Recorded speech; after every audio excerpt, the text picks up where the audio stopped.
안녕하세요. 김신철 변호사입니다. 채권의 소멸시효는 채권자가 권리를 행사할 수 있는데도 아무런 조치를 취하지 않았을 때 이 채권을 소멸시켜버리는 제도를 말하죠. 자, 쉽게 말해서 채무자가 빚을 갚지 않고 있는데 채권자가 돈을 달라고 청구하지도 않고 그냥 계속해서 내버려 두면 그 빚은 일정 기간이 지남과 동시에 소멸되어서 그 이후에는 그 돈을 돌려달라고 하지 못한다는 거죠. 이 채권의 소멸시효 기간은 채권의 종류마다 다른데요.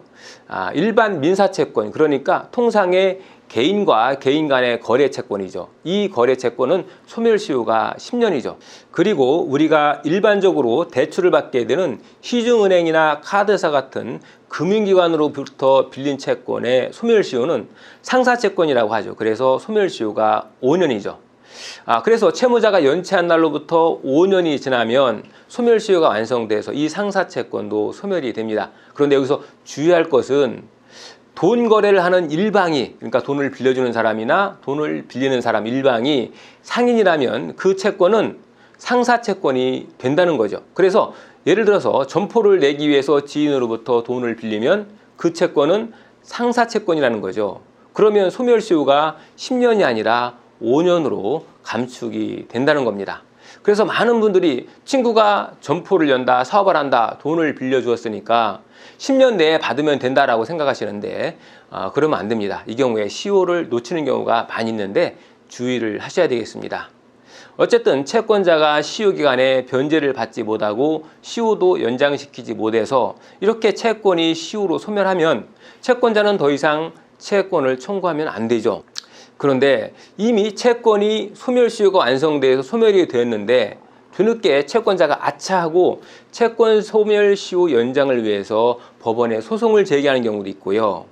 그리고 또 이런 경우도 있는데요. 법원에 소송을 제기해서 시효 내 확정 판결까지 받았는데 확정 판결 받은 후에 어찌어찌 하다 보니까 판결일로부터 10년간 집행을 하나도 하지 못해서 이 판결받은 채권이 시효로 또 소멸하는 경우도 있습니다. 이 경우에도 뒤늦게 법원에 집행을 신청하는 경우도 있는데요. 자, 그렇다면 이렇게 이미 소멸시효가 완성된 채권에 대해서 채권자가 뒤늦게 소송을 제기한다거나 아니면 판결이 집행하지 않아서 그 이후에 시효로 소멸됐는데도 그 뒤늦게 집행을 시도한다면 이럴 때 채무자는 어떻게 대응을 해야 될까요? 이미 채권이 소멸되었으니까 채무자는 그냥 내버려둬도 되는 걸까요? 그렇지는 않습니다.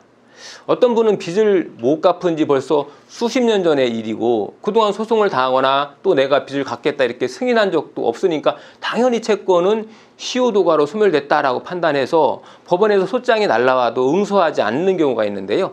그랬다가는 큰 낭패를 볼 수가 있습니다. 우리나라 민사소송법은 소위 변론주의 원칙을 취하고 있죠.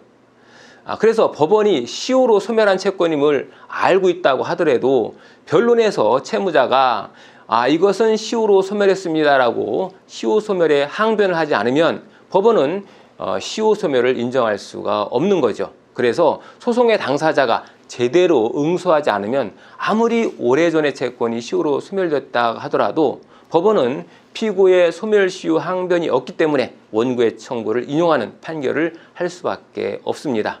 그러니까 채권이 너무 오래돼서 시효로 소멸된 게 명백하다 하더라도 채권자가 뒤늦게 소송을 제기해오면 의미 없는 소송하고 있네 이렇게 무시하지 마시고 반드시 법정에 나가셔서 소멸시효 완성의 항변을 해야 한다는 겁니다.